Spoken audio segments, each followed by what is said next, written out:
தலித் சமூகம் குறிப்பா பல்லர் பறைய சக்கிலியருங்கிற இனம் ஏன் மேல வர முடியல அப்படின்னா, நாடார் சமூகம் அவங்க பார்த்த மரமேறும் தொழிலை கைவிட்டு வேற வேலைக்கு போனப்ப அது என்னை பாதிக்கல. அவங்க மரம் ஏறினா என்ன, மரம் ஏறலன்னா என்ன அப்படிங்கிறது என்னை பாதிக்கல. அதிமுக இருக்கட்டும், திமுக இருக்கட்டும், ரெண்டு கட்சிகளும் பார்த்தீங்கன்னா எல்லா விதமும் பேசுவாங்க, எல்லா வித மாற்றம் சொல்லுவாங்களே தவிர தனித்தொகுதிகளில் மட்டும்தான் தலித் வேட்பாளர்களை நிப்பாட்டுவாங்க. இப்போ திமுக வலிமையான எதிர்கட்சியா இருக்கு, அதிமுகவும் சூட போகல. அப்படிங்கிறப்போ நீங்க சட்டமன்றத்துல எப்பேற்பட்ட ஒண்ணு நடக்கும் பாருங்களேன். ஒரு திட்டத்தை ஒரு முதலமைச்சர் சொல்றாருன்னா அதுக்கான மாற்று கருத்துக்கள் எப்படி வரும்? கஞ்சா வந்து என் கிராமம் வரைக்கும் வந்துச்சு. இத்தனைக்கும் தமிழ்நாட்டில் கஞ்சா உற்பத்தி கிட்டத்தட்ட கிடையாதுன்னு நினைக்கிறேன். என் அறிவுக்கு ஏற்பட்டாலும் கஞ்சா உற்பத்தி கிடையாது. அப்போ பக்கத்து மாநிலங்களுக்கு தான் வரணும். அதை ஏன் கண்ட்ரோல் பண்ண தவறுச்சு திமுக அரசு? இந்த தேர்தலில்ங்க நீங்க சொன்ன மாதிரி ரொம்ப ரொம்ப புரட்சிகரமான சில மாற்றங்கள் நடந்துச்சு. மக்கள் பணத்தை தூக்கி குப்பையில் போட்டாங்க. குப்பையில் போட்டாங்கன்னா நீ நான் வாங்கிக்கிறேன், ஆனால் நான் யாருக்கு போடுங்கிற முடிவை நான் எடுப்பேன். விஜய் சார் முகத்துக்கு தான் 234 தொகுதிக்கு மக்கள் பார்த்துருக்குறாங்க. அது ஒரு விதத்துல பாசிட்டிவ். ஒரு விதத்துல நம்ம வேட்பாளர் யாருமே பார்க்காம கண்டிப்பா கண்மூடித்தனமா விஜய் வந்தா மாத்திருவான்னு போட்டது இருக்குல்ல.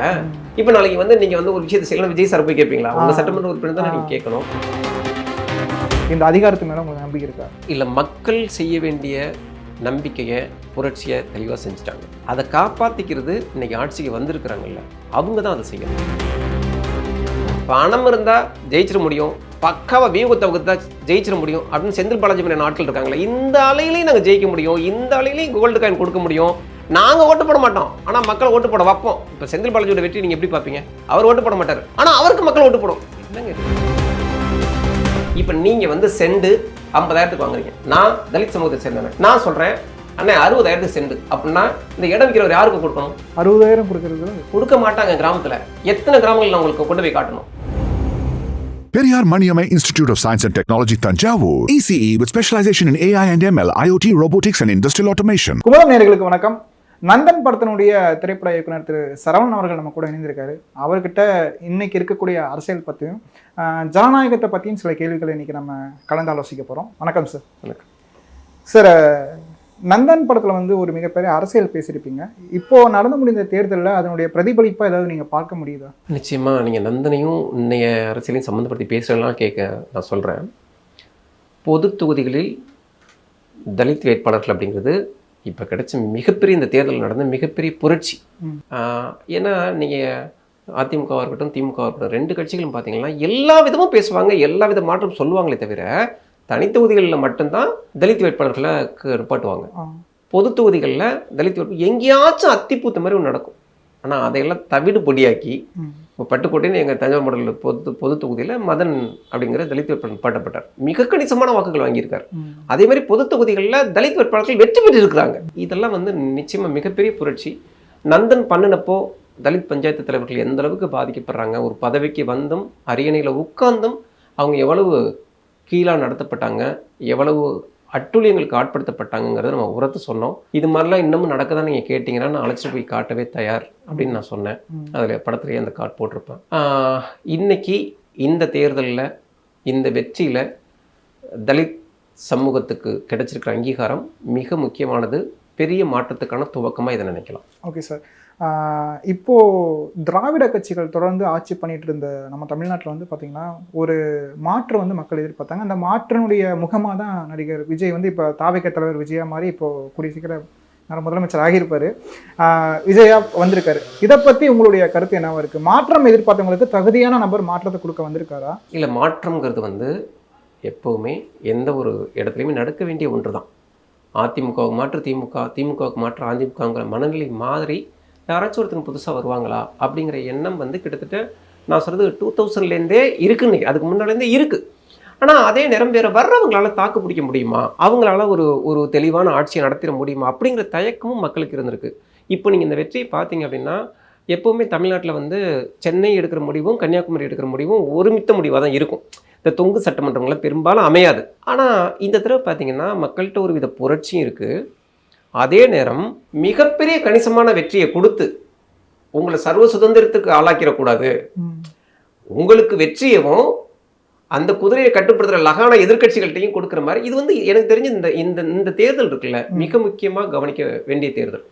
வெற்றியை விஜய் சாருக்கு கொடுத்துருக்காங்க. ம். திமுகவுக்கு மாற்றா நீங்கள் வாங்க, நீங்கள் வந்து சினிமா துறையில் இவ்வளோ பெரிய செல்வாக்கு பெற்ற நீங்கள் அதையெல்லாம் விட்டுட்டு அரசியலுக்கு வரேன்னு சொன்னீங்க.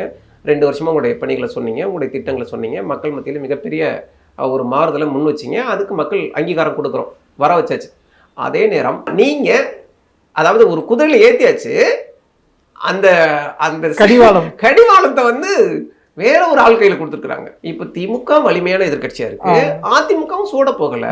அப்படிங்கிறப்போ நீங்க சட்டமன்றத்துல எப்பேற்பட்ட ஒண்ணு நடக்கும் பாருங்களேன். ஒரு திட்டத்தை ஒரு முதலமைச்சர் சொல்றாருன்னா அதுக்கான மாற்று கருத்துக்கள் எப்படி வரும், மிக பெருசா வரும். நீங்க எப்பவுமே வந்து ஃபுல் மெஜாரிட்டி கொடுக்கறதுக்கும் இல்லை ஈக்குவலாக எதிர்கட்சிகளை வலிமைப்படுத்துறதுக்கும் உள்ள ஒரு ஆரோக்கியம் ஒன்று இருக்கு. முன்னாடிலாம் வந்து பார்த்தோம்னா மக்கள் மெஜாரிட்டியாக கொடுத்துட்டாங்க, அந்த ஆட்சி அவங்க எப்படி பண்ண போறாங்கன்னா அவங்கள தான் போகணும். இப்போ எதிர்கட்சிகளும் வலிமையாக இருக்கிறது இருக்குல்ல, இது ரொம்ப ஆரோக்கியமானது. அப்போ மக்கள் வந்து சைலண்டா சூப்பர் புரட்சியை பண்ணியிருக்காங்க, மாற்றையும் கொண்டு வந்தாங்க. அந்த மாற்று நல்லா பண்றாரான்னு நீ கண்காணி. நீ நேற்று வரைக்கும் நீ ஆட்சி பீடத்தில் இருந்த, இன்னைக்கு கண்காணிக்கிற இடத்துல உன்னை வச்சிருக்கேன் அப்படிங்கிறதையும் பண்ணியிருக்காங்க. எல்லாருக்கும் சரியான அங்கீகாரத்தை கொடுத்துருக்காங்க, சரியான அங்கீகாரத்தையும் கொடுத்துருக்காங்க, சரியான பதவிகளையும் பொறுப்புகளையும் கொடுத்துருக்காங்க, வேலையை சரியா வாங்கியிருக்காங்க.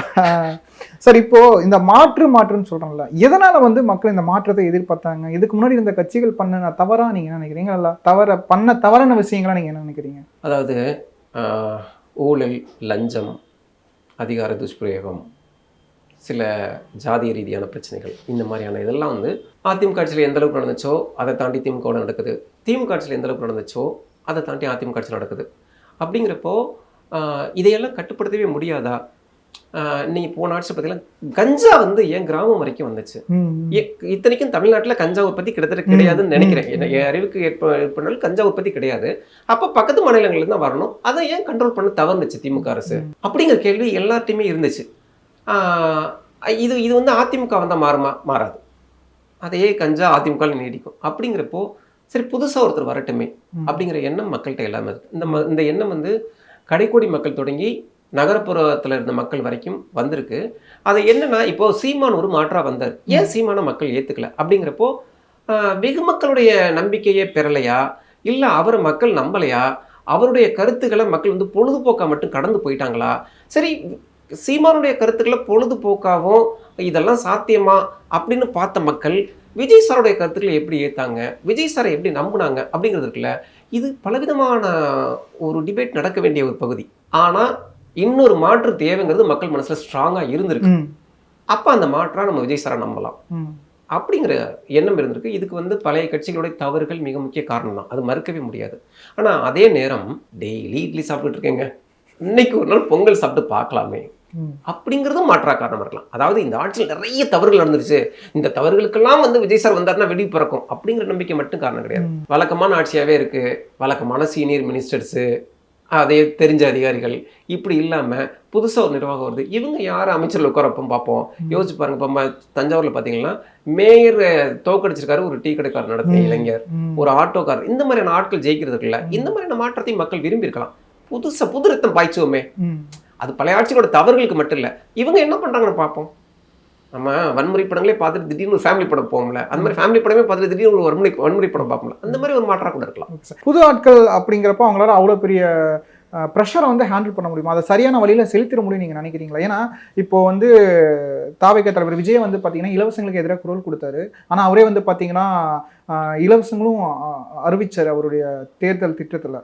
உதாரணத்துக்கு வந்து பார்த்தீங்கன்னா தொகை வந்து 2500 ரூபா கொடுக்கறது, பெண்களுக்கு மாநிலம் முழுக்க எல்லா இடத்துலையும் இலவச பயன் அப்படிங்கிறதெல்லாம் அறிவிச்சார். இதனால் வந்து கடன் மாநிலத்தோட மொத்த கடனும் வந்து அதிகரிக்கும் அப்படிங்கிறதுலாம் இருக்கு இல்லைங்களா? ஸோ இந்த மாதிரி சின்ன சின்ன விஷயங்கள்லாம் இந்த இவ்வளோ புதுசாக வர நபர்களால் கரெக்டாக பொறுப்பேற்று திட்டமிட்டு செய்திட முடியும் அப்படின்னு நீங்கள் நினைக்கிறீங்களா சார்? நியாயமா இலவச திட்டங்களை திமுகவிலேயே செய்ய முடியலை. கடைசி நேரத்துலலாம் ரொம்ப திண்டாடினாங்க. ஆனால் அதே நேரம் ஒரு நல்ல அதிகாரிகளை, அனுபவம் பெற்ற அதிகாரிகளை நீங்கள் பொறுப்புக்கு கொண்டு வர்றப்போ அதை மேனேஜ் பண்ணுறதுக்கான வழிமுறைகளை அவங்க கற்றுக் கொடுப்பாங்க. இப்போது இலவசத்துக்கு எதிராக குரல் கொடுத்த விஜய் சார் அவரே வந்து இலவசத்தை இப்போது அதை வந்து நம்ம இலவசம்னு மட்டும் கடந்துட முடியாது. ஒரு சமூகத்தை ஒரு கீழே இருக்கிறவங்கள மேலே கொண்டு வர்றதுக்கு, குறிப்பாக பெண்களுக்கு ஒரு நம்பிக்கை கொடுக்கறதுக்கு அது தேவைப்படுது. இன்னொன்று, மக்கள் அதை வாங்கியும் பழக ஆரம்பிச்சிட்டாங்க, திடீர்னு அதை நிறுத்தலாம் முடியாது. அதனால தான் அவர் வந்து வாக்குறுதியில் வந்து 2500 அறிவிக்கிறார். நீங்கள் கேட்ட கேள்வி கரெக்டு. ஒரு பொருளாதார நெருக்கடியில் இருக்கிற தமிழக அரசு இப்பேற்பட்ட பாரத்தை எப்படி தாங்க முடியும் இருக்குல்ல, அதுக்கு நிறைய கடன் வாங்க வேண்டியிருக்கும், பலவிதமான ஸ்ட்ரகிளை எதிர்கொண்டு மத்திய அரசோட உதவிகளை கண்டிப்பா கேட்க வேண்டியிருக்கும். மத்திய அரசோட உதவியை கேட்டால் சங்கி அரசுங்கிற பேர் வந்துடும். ஆமாம், மத்திய அரசு அனுசரிச்சுங்கன்னா இங்கே இந்த பேர் வந்துடும். இவ்வளவு நெருக்கடிகள் இருக்குது. நியாயமாக சொல்லப்போனால் விஜய் சார் தலையில் வைக்கப்பட்டிருக்கிறது வந்து பயங்கரமான முள் கிரீடம். ஆமாம், அது கிரீடமாக மட்டும் பார்க்க முடியாது, பெரிய முள் கிரீடம் தான். அதே நேரம் இதை நிறைவேற்ற நம்ம இவ்வளோ பெரிய ஸ்ட்ரகிள் இருக்கோம், பிரச்சனைகள் இருக்கோங்கிறத மக்கள்கிட்ட வெளிப்படையாக பேசி இதை கொஞ்சம் சீக்கிரமே கொண்டு வந்துடுவேன், நான் வந்தோன்னே நிறைவேற்றணும்னு நினைக்காதீங்க அப்படிங்கிற வெளிப்படையான அறிவிப்புகள் கூட அவர் செய்யலாம். நல்ல அதிகாரிகளை தேர்வு பண்ணால் இந்த பாரத்தில் பாதி பாரத்தை அவங்க ஹேண்டில் பண்ணிடுவாங்கன்னு நான் நம்புறேன். இன்னொரு விஷயம் என்ன சார், மக்கள் வந்து ஒரு விஷயத்தை வச்சு மக்கள் கொஞ்சம் தெளிவாக இருக்காங்க அப்படிங்கிற நம்மளால பார்க்க முடியுது. உதாரணத்துக்கு சொல்லணும் அப்படின்னா, எத்தனை கட்சிகள் பல வருஷமாக ஆட்சி செய்த கட்சிகள்லாம் ஓட்டுக்கு பணம் கொடுத்தாலுமே மக்கள் வந்து அவங்களோட முடிவு வந்து வேறையாக இருந்துச்சு. ஸோ விஜய் சார் வந்து இந்த விஷயத்திலே வந்து ஒரு மாற்றத்தை ஏற்படுத்தியிருக்காரு அப்படிங்கிறது தெரியுது. நீங்கள் அதை பற்றி என்ன நினைக்கிறீங்க? இல்லை, இந்த தேர்தலில்ங்க நீங்கள் சொன்ன மாதிரி ரொம்ப ரொம்ப புரட்சிகரமான சில மாற்றங்கள் நடந்துச்சு. மக்கள் பணத்தை தூக்கி குப்பையில் போட்டாங்கன்னா நீ நான் வாங்கிக்கிறேன், ஆனால் நான் யாருக்கு போடுங்கிற முடிவை நான் எடுப்பேன். அதாவது திமுக கொடுத்த காசையும் வாங்கிக்கிட்டு அதிமுக கொடுத்த காசையும் வாங்கிக்கிட்டு விஜய் சார் படத்தை பார்க்க போயிட்டாங்க. இதுதான் நடந்தது. அதில் தெளிவாக இருந்தாங்க. ஓட்டுக்கு காசு அப்படிங்கிறதுக்கு மக்கள் மரியாதை கொடுக்கல. அதே மாதிரி இந்த தொகுதியா இங்கே யார் பெரும்பான்மை சமூகம் அவங்கள வேட்பாளர் பாட்டுவோம், இதையே காலாகாலமாக திமுக அதிமுக பண்ணிக்கிட்டே இருக்குது. இப்போ தஞ்சாவூரில் ஒருத்தர் இருக்காருன்னா தஞ்சாவூரில் கல்லர் சமூகம், அடுத்த யார், இப்படி தான் பாட்டுவாங்களே தவிர எல்லா சமூகத்துக்கும் இடம் கொடுக்குற எண்ணம் இது வரைக்கும் அந்த கட்சிகளுக்கு வந்ததே இல்லை. அதை வந்து தாவேகாவின் வேட்பாளர்கள் தவிடுபடியாக்கியிருக்காங்க, ஜாதியை பார்க்காங்கட்டு. எல்லாத்தையும் தாண்டி இதில் வந்து நம்ம வந்து ஒரு மிக முக்கியமான இதுன்னு நினைக்கணும் என்னன்னா, விஜய் சார் முகத்துக்கு தான் 234 தொகுதிக்கும் மக்கள் பார்த்துருக்குறாங்க. அது ஒரு விதத்தில் பாசிட்டிவ், ஒரு விதத்துல நம்ம வேட்பாளர் யாருமே பார்க்காம கண்டிப்பா கண்மூடித்தனமா விஜய் வந்தா மாத்திருவான்னு போட்டது இருக்குல்ல. இப்ப நாளைக்கு வந்து நீங்க வந்து ஒரு விஷயத்தை செய்யலாம், விஜய் சார் போய் கேட்பீங்களா? உங்க சட்டமன்ற உறுப்பினர் தான் நீங்க கேட்கணும். அப்போ உங்க சட்டமன்ற உறுப்பினர் எப்படிப்பட்டவர்? நிறைய குற்றப்பின்னணி கொண்டவர்களும் இருக்காங்க. நிறைய சர்ச்சைக்குரிய ஆட்களுக்கு சீட் கிடைச்சிருக்கு. அப்போ ஒரு வேட்பாளர் தேர்வுல ரொம்ப கவனமா இருந்திருக்கணும். நீங்க அந்த கவனம்லாம் இல்லாம நான் வந்து தமிழகம் முழுக்க 234 தொகுதிகள்லையும் விஜய் சார் நான் தான் நிக்கிறேங்கிறது இருக்குல்ல. அப்போ உங்களுக்கான பொறுப்பு ஜாஸ்தி. பேராவூரணி தொகுதியில் ஒரு பிரச்சனை அப்படின்னா நீங்க எப்படி அந்த வேட்பாளர் அந்த எம்எல்ஏ தானே கேட்க முடியும். அந்த இது மாதிரி பலவிதமான பொறுப்பு கூடுதலாக இருக்கு அவர். அதாவது இப்போ பணத்தை புறக்கணிச்சிருக்காங்க, ஜாதியை புறக்கணிச்சிருக்காங்க, வழக்கமான பிரபல்யங்கள் அந்த பிரபலமானவங்க ஜெயிப்பாங்க அதுதான் தவிடுபடியாக்கி இருக்காங்க. சாதாரண மனிதனும் ஜனநாயகத்தில் வெல்லலாங்கிற நம்பிக்கையை உருவாக்கியிருக்காங்க. இது எல்லாத்தையும் தாண்டி விஜய்ங்கிற காந்தத்தை நம்பியிருக்காங்க. அந்த கவர்ச்சி மீதான ஒரு பார்வை இருக்குல்ல, அது ரொம்ப ரொம்ப ஆபத்தானது. கண்டிப்பா இவர் நல்லவருங்கிறதுக்கும் அவர் சூப்பரா நடிப்பார்ப்பா அப்படிங்கிறதுக்கும் நிறைய வித்தியாசம் இருக்கு. இந்த மாதிரி 90% ஒரு புரட்சிகரமான தேர்தல் முடிவுகளா இருக்கு அப்படின்னா 10% இது ஒரு அபாயகரமாகவும் இருக்கு. சார், இவ்வளோ சிரமப்பட்டு இவ்வளோ கஷ்டங்கள்லாம் கடந்து ஒரு மாற்றத்தை ஒரு புரட்சியை ஏற்படுத்துகிற இந்த ஜனநாயகத்து மேலே உங்களுக்கு நம்பிக்கை இருக்கா? இந்த அதிகாரத்து மேலே உங்களுக்கு நம்பிக்கை இருக்கா? இல்லை, மக்கள் செய்ய வேண்டிய நம்பிக்கையை புரட்சியை தெளிவாக செஞ்சுட்டாங்க.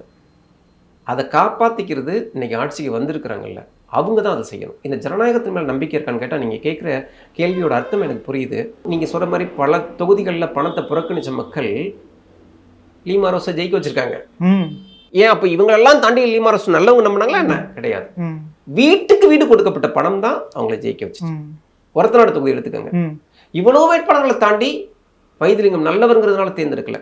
ஓட்டுக்கு 3000ன்னு முதல் நாள் இரவு வரைக்கும் ஒவ்வொரு கதவுகளையும் தட்டி கொடுக்கப்பட்ட காசு தான் அவங்கள காப்பாத்திருக்கு. அமைச்சர்கள்லையும் ஒரு சில அமைச்சர்கள் ஜெயிச்சிருக்காங்க அப்படின்னா வீடு வீடா விநியோகிக்கப்பட்ட பணம் தான் அவங்கள பண்ணியிருக்கு. அப்படிங்கிறப்ப நீங்க மக்கள் எப்பேற்பட்ட புரட்சிக்கு ரெடியானாலும் கூட பணத்தால் நம்ம நினைக்கிற வெற்றியை அறுவடை செஞ்சிட முடியும் அப்படின்னு நிறைய பேர் நிறுவியிருக்காங்க இந்த தேர்தல். அதை நம்ம வந்து ரொம்ப ரொம்ப கவனமா அதை பார்க்கணும். மக்கள் அப்படியே வந்து எப்பேற்பட்ட கோடீஸ்வரன் குப்புறத்தல்ற அளவுக்கெல்லாம் வரல.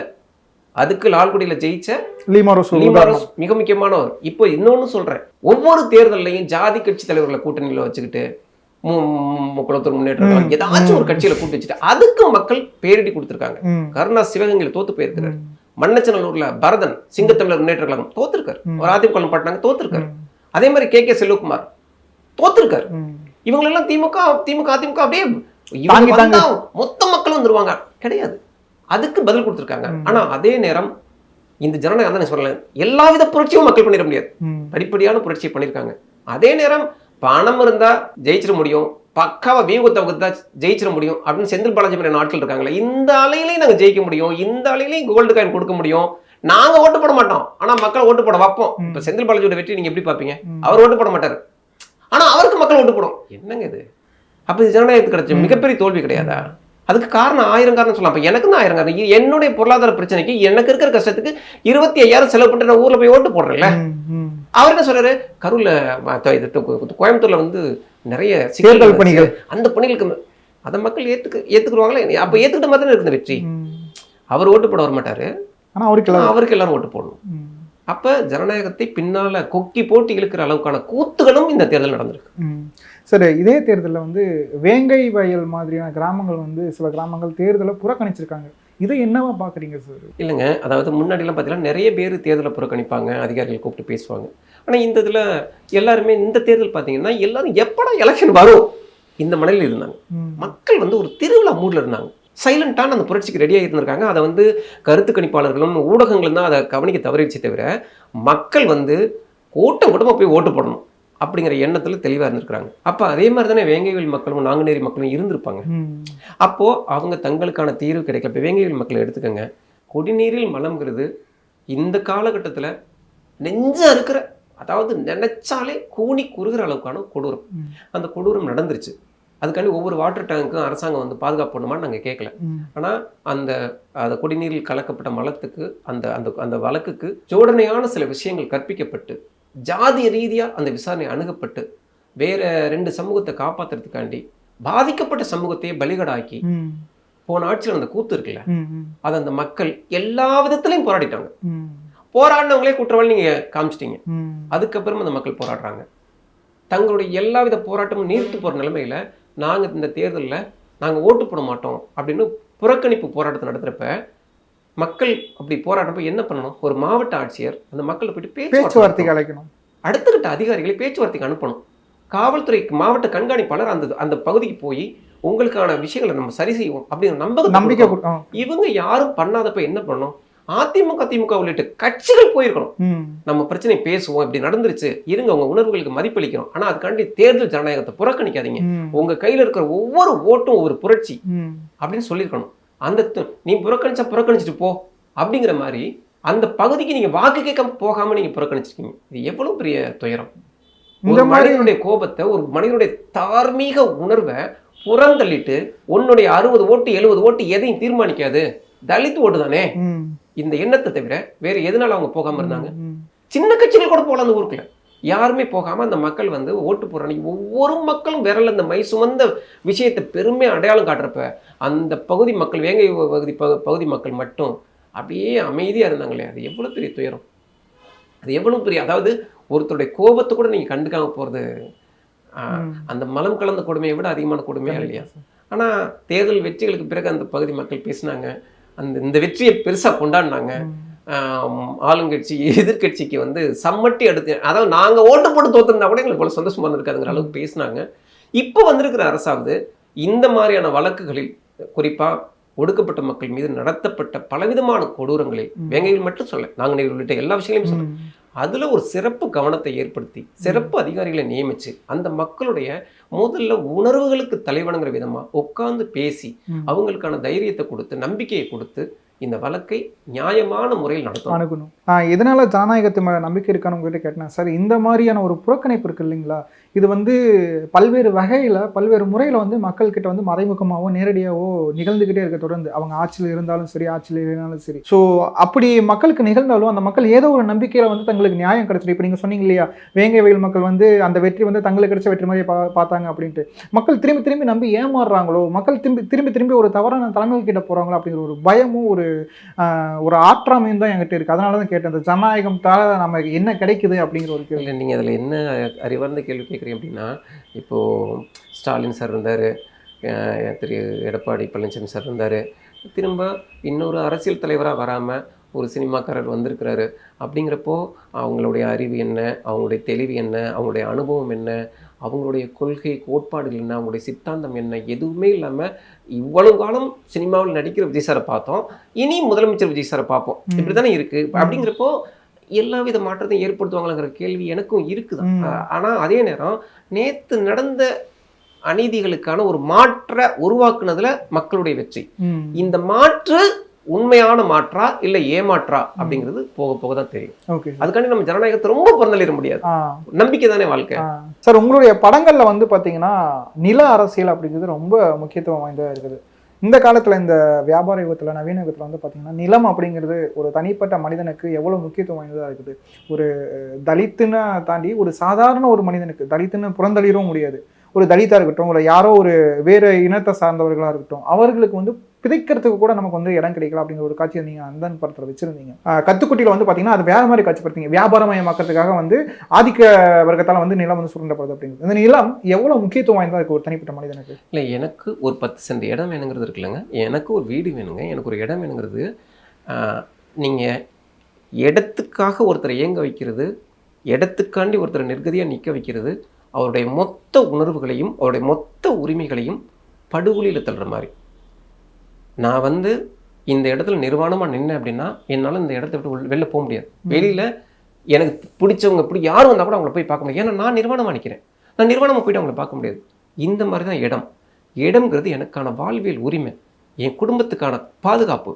அது இல்லை அப்படிங்கிறப்போ என் மனசில் 1000 நியாயம் இருக்கும், அதை கேட்க முடியாது. என் மனசில் 1000 கோபம் இருக்கும், நான் வெளிப்படுத்த முடியாது. ஏன்னா நான் குடிக்கூலியாக இருப்பேன், நான் இன்னொருத்தர் இடத்துல இருப்பேன், இன்னொருத்தர் சார்ந்து நான் இருப்பேன். அப்படிங்கிறது இருக்குல்ல, இது வந்து நான் சம்பாதிக்கிற காலகட்டத்தில் அப்படி தான் இருப்பேன். எனக்கான நிலத்தை கொடுக்க மாட்டாங்க. என் நிலத்தை பறிக்கிறதுல காட்டுற ஆர்வத்தை, இவனுக்கு ஒரு குடும்பம் இல்லையே, இவனுக்கான ஒரு வீடு இல்லையே, இவனுக்கான ஒரு 5 சென்ட் இடத்தை கொடுப்போம் அப்படிங்கிற எண்ணம் ஏற்படவே இல்லை. குறிப்பாக ஒரு அரசியலை நாம் வந்து தொடர்ந்து பேசாமலும் மிகப்பெரிய அளவுக்கு விவாதிக்காமலும் புறந்தள்ளிக்கிட்டே இருக்கிறதுக்கு ஒவ்வொரு தலித் மக்களும் என்னைக்கு நிலத்தை அடைகிறாங்களோ அன்னைக்கு தான் அவங்க அடுத்த கட்ட வாழ்க்கையை மேம்பட்டு வர முடியும். நான் ரொம்ப சிம்பிளாக சொல்கிறேங்க, நாடார் சமூகத்தை மிக தாழ்த்தப்பட்ட சமூகமாக தமிழ்நாட்டில் பார்த்தாங்க. இப்போ நாங்கள் வாழ்கிற பகுதியில் நாடார் சமுதாயமே கிடையாது. 1-2 சமுதாயம் வர்றப்போ அவங்கள பார்க்கறதே தீட்டு நினைப்பாங்க. நான் 7வது 8வது படிக்கிற காலத்தில். ஆனால் அன்னைக்கு அப்படி பார்த்து இன்னைக்கு நாடார் சமூகம் எல்லாத்தையும் அடிச்சு கோல வச்சு மேலே வருது. யாரை பார்த்தா தீட்டுன்னு நினைச்சிங்களோ அவங்கள்ட்ட போய்ட்டு அண்ணாச்சி கோயிலுக்கு போகணும், எண்ணெய் கொடுங்க, சூடம் கொடுங்க அப்படின்னு கேட்குறோம். அவங்களுடைய வளர்ச்சி பெருசாக யாரையுமே பாதிக்கலை, அவங்க அடித்து மேலே வந்துட்டாங்க. எனக்கு இயல்பாக ஒரு கேள்வி உண்டு, நான் இப்படி பார்க்கப்பட்ட நாடார் சமூகம் இன்னைக்கு தொழிலில், வாழ்க்கையில், மேம்பாட்டில் இவ்வளோ பெரிய உச்சத்தை அடைஞ்சிட்டாங்க. ஆனால் தலித் சமூகம், குறிப்பாக பல்லர் பறைய செட்டிலிருங்கிற இனம் ஏன் மேலே வர முடியல அப்படின்னா, நாடார் சமூகம் அவங்க பார்த்த மரமேறும் தொழிலை கைவிட்டு வேற வேலைக்கு போனப்ப அது என்னை பாதிக்கல. அவங்க மரம் ஏறினா என்ன, மரம் ஏறலன்னா என்ன அப்படிங்கிறது என்னை பாதிக்கல. ஆனா தலித் சமூகம் அவங்க பார்க்குற வேலையை விட்டுட்டு, பறையடிக்கிற வேலையை விட்டு,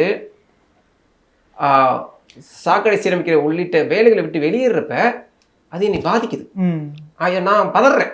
ஐயோ, பறையடிக்கிற வேலையை விட்டு அப்புறம் என் சாவுக்கு யார் பறையடிப்பாங்கிற பயம் வருது. நான் அவங்களை முடக்கிறேன். அவங்களை முடக்கிறப்ப நான் என்ன முதல் ஆயுதமா எடுக்கணும், அவங்களுக்கு இடம் இருக்கக்கூடாது. அவங்க ஏன் காலனிக்கு கீழே இருக்கணும், என்னுடைய குடியிருப்புலேயே இருக்கணும், அவங்களை குடிக்குள்ளியாவே வச்சுக்கணும். அப்படிங்கிறப்ப ஒரு சமூகம் முன்னேறி போனதை நீங்க சைலண்டா கடந்த நீங்க இன்னொரு சமூகத்தை வந்து நெஞ்சு மீதியா மிதிச்சு நிக்கிறீங்க. அவங்க போயிடவே கூடாது. அவங்க போயிட்டா நம்ம மாட்டை புதைக்கிறதுக்கு ஆள் இல்லை, அவங்க போயிட்டா நம்முடைய சாக்கடையை சரி பண்ண ஆள் இல்லை, அவங்க போயிட்டாங்கன்னா நம்ம சாவுக்கு தப்படிக்க ஆள் இல்லை. அப்ப அவங்களை நெருக்கடியிலே வச்சிரு என்ன நெருக்கடி வைக்கிறது, அவங்கள பொருளாதார சிக்கல்ல வச்சிருக்கிறது, அவங்களுக்கு இடம் கொடுக்காம வச்சிருக்கிறது. இடம்ங்கிறது நான் ஏன் திரும்ப திரும்ப திரும்ப வலியுறுத்துறேன் அப்படின்னா, இன்னைக்கும் கிராமப்புறங்கள்ல கையில காசு இருந்தும் ஒரு தலித் இடம் வாங்க முடியாது. கண்டிப்பா சார். இப்ப இடத்தை விற்கிற நிலைமைக்கு ஒருத்தன் ஏன் வர்றான், அவனுக்கு பொருளாதார பிரச்சனை வருது. அவன் பொருளாதார பிரச்சனை வர்றப்ப இப்ப நீங்க வந்து செண்டு 50,000க்கு வாங்குறீங்க. நான் தலித் சமூகத்தை சேர்ந்தவன், நான் சொல்றேன் அண்ணே 60,000 செண்டு அப்படின்னா இந்த இடம் விற்கிறவர் யாருக்கு கொடுக்கணும்? 60,000 கொடுக்கறது கொடுக்க மாட்டாங்க. கிராமத்துல எத்தனை கிராமங்கள் நான் உங்களுக்கு கொண்டு போய் காட்டணும். 10,000 ரூபாய் லாபம் வந்தாலும் கூட ஒரு தலித்துக்கு கொடுத்தா அது தரித்திரம், அது விளங்காது. விளங்காம போனதுனாலதான் நீ இடத்தையே விற்கிற, விளங்காம போனதுல இருந்து இடமே விற்கிற, அது தெரியாது. ஆனா ஒரு தலித்துக்கு இடம் கொடுத்தா விளங்காது. ஒரு தலித்துக்கு இடம் கொடுத்தா அவமானம், ஒரு தலித்துக்கு இடம் கொடுத்துட்டு அவங்க ஊர்ல கேலி பேசிடுவாங்க, போய் அவன்கிட்ட வித்துட்டு சொல்லிடுவாங்கிறதுக்காகவே இதெல்லாம் கட்டமைக்கப்பட்டது. கையில் காசு இருந்தாலும் ஒரு தலித் இடம் வாங்க முடியாது. நான் இந்த பிரச்சனையை சொன்னப்ப நீங்கள் நம்பவே மாட்டீங்க, தமிழ் சினிமாவில் சூப்பர் ஸ்டார் ரஜினிகாந்த் படத்துக்கு ஆர்ட் டேரக்டராக இருந்த கதிர் சார் வந்து என்ற ஒரு விஷயம் சொன்னார். கிராமப்புறத்தில் மட்டும் இல்லை தம்பி, சென்னையிலேயே நான் இத்தனை படங்கள் 300-400 படங்களுக்கு கலை இயக்குனராக இருந்தவன், ரஜினி சார் படத்துக்கு கலை இயக்குனர் இருந்தவன், நான் 10 சென்ட் இடம் வாங்க முடியலை. அவங்க எல்லாம் பேசும்போது நான் போயிட்டு கேட்டப்போ அவர் சொன்னாங்க, உங்களுக்கு கொடுத்தா எங்களுக்கு வந்து துரதிர்ஷ்டம்னு சொல்லி அந்த இடத்த எங்களுக்கு கொடுக்கல தம்பி, நல்ல ரேட்டுக்கு நான் கேட்டோம். மற்றவர்கள் பேசுகிறத விட நல்ல ரேட்டுக்கு நான் கேட்டோம். சென்னை தலைநகர் சென்னையில் அந்த இடத்த எங்களுக்கு கொடுக்கல அப்படிங்கிற கருத்தை சொன்னார். அதிர்ந்து போயிட்டேன். அது கிராமப்புறத்தில் மட்டும் இல்லை, நகரத்துலையும் இருக்குது. அப்போ ஒரு தலித்துக்கு இடம் கொடுக்கக்கூடாதுங்கிறதுக்கு நீங்கள் எப்பேற்பட்ட கட்டமைப்புகளை உருவாக்கியிருக்கீங்க. அப்போ அந்த சமூகத்தை ஒடுக்கி அடக்கி அப்படியே தனக்கு கீழே வச்சுக்கணுங்கிற ஒரு ஒரு ஒரு எந்த அளவுக்கான வியூகம் அது. இந்த நில அரசியலை நான் திரும்ப திரும்ப வலியுறுத்துறதுக்கு என்ன காரணம் அப்படின்னா, ஒருத்தர் நம்ம குடும்பத்திலேருந்து இறந்துட்டாருன்னா இறந்தவங்களை நினச்சி அழுவணுங்க. இறந்தவங்களை புதைக்கிறதுக்கு இடம் இல்லையேன்னு நினச்சி இறந்தவங்களை நினச்சி நீங்கள் அழுவ முடியாது. ஐயோ இன்னைக்கு எப்படி புதைக்க போகிறோம், இன்னைக்கு எப்படி எரிக்க போகிறோம், இப்படி கொண்டுட்டு போனால் கொன்றுவாங்களே, இந்த வழியில் எடுத்துகிட்டு போனால் அவன் கொன்றுவானே அப்படின்னு பதறி. உண்மையாக சொல்கிறேன், நான் இப்போ ஒருத்தரோட பக்கத்தில் ஒரு தலித் கிராமத்துக்கு போனப்போ இங்கே என் நண்பனுடைய பாட்டி இறந்தப்போ அந்த பாட்டி அடக்கம் பண்ணிட்டு வந்து, அண்ணே எந்த பிரச்சனையும் இல்லாமல் அடக்கம் பண்ணுறேன், நிம்மதியாக இருக்கனே அப்படின்னு அந்த பையன் சொன்னது என் கண்ணுக்குள்ளே நிற்கிது. தன்னை வளர்த்த பாட்டியை கொண்டு போய் அடக்கம் பண்ணிட்டு வந்து எந்த பிரச்சனையும் இல்லாமல் அடக்கம் பண்ணிட்டு வந்து எப்பேற்பட்ட துயரம். அப்போது இப்போ உடனே நீங்கள் மாற்றம் என்ன சொல்கிறீங்க, தலித் மக்களுக்கு தனி சுடுகாடு. இதுவே அப்பட்டமான உங்களுக்கு எந்த வித தெளிவும் இல்லைங்கிறது. ஒரு சுடுகாடு சாவப்படுற சுடுகாடு எல்லாம் அந்த பொது மயானம்னு பேர் மட்டும் கொடுக்க தெரியுது. அது பொது மயானம் எல்லா சமூகத்துக்கும் கிடையாதா? அங்கே சுடுகாட்டிலே கூட நீ தலித் சமூகத்துக்கான தனின்னு பிரிக்கிறப்ப நீ வேறுபாடு 2 கையிலையும் கம்பெடுத்து கொடுக்குற வேலையை நீயே பார்க்குற. அப்போ இந்த பாதிப்புகளுக்கு என்ன தீர்வு அதை யோசிக்காம தற்காலிக தீர்வுகள்லையே நாட்டில் நகர்த்துறது இருக்குல்ல, அது வந்து அதான் சொல்கிறேன். நில அரசியலை வந்து இன்னும் வெளிப்படையாக நிறைய பேர் பேசணும், இன்னும் நிறைய விவாதிக்கணும், நிறைய படங்கள் வரணும், நிறைய கருத்துக்கள் வரணும். தலித் மக்களுக்கு இடம் கிடைக்கிறது வந்து அது ரொம்ப ரொம்ப சாதாரணமாக நிகழ்த்தப்படணும். அவங்களுக்கு ஒரு குடும்பம் இல்லைங்கிறப்ப நியாயமாக கிராமப்புறங்களில் குடி வைக்கிறது அப்படிம்பாங்க. அது வந்து ரொம்ப நல்ல விஷயம் பார்க்கப்படும். ஆனால் தலித்துக்கு மட்டும் நான் கொடுக்க மாட்டேங்கிறது இருக்குல்ல, அது வந்து அயோக்கியத்தனமான அரசியல். Periyar Maniamai Institute of Science and Technology, Tanjavur. ECE with specialization in AI and ML, IoT, robotics and industrial automation. 12 ஆண்டுகளுக்கு ஒரு முறை உலகம் எதிர்பார்க்கும் பெரிய மாற்றம். அந்த சக்தி வாய்ந்த மாற்றம் மீண்டும் வருகிறது. 2026-2027 குரு பெயர்ச்சி உங்கள் ராசிக்கு அதிர்ஷ்டமா அல்லது சோதனையா?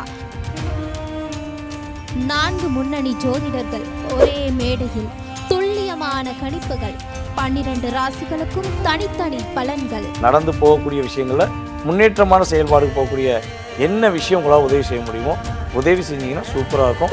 வழிபாட்டு முறைகள், வீட்டு பக்கத்துலேயே எந்த முருகப்பெருமான் கோயில் இருக்கோ அங்கே போயிட்டு செவ்வாய்க்கிழமை தோறும் ஒரு நெய் தீபம் ஏற்றி முருகப்பெருமானை 21 முறை சுற்றி வாங்க. பிரச்சனைக்கு சரியான பரிகாரங்கள், மல்லிகைப்பூ வாங்கி கொடுக்கறது, அங்கே வந்து பால் வாங்கி கொடுக்கறது, இந்த மாதிரி விஷயங்கள் செஞ்சுட்டு வரும்போது சொல்ல வேண்டிய மந்திரங்கள். ஓம் ஸ்ரீம் நமோ பகவதே வரவரத மகாகாளி கபாலி திருநீலகண்டி வஷ்ய ஸ்வாக. உங்கள் வாழ்க்கையை மாற்றப் போகும் இந்த குரு பெயர்ச்சி. நீங்கள் ரெடியா? 2026-27 குரு பெயர்ச்சி அதிர்ச்சி கணிப்பு மிஸ் பண்ணாதீங்க. பிரத்யேகமா நமது குமுதம் பக்தியில்.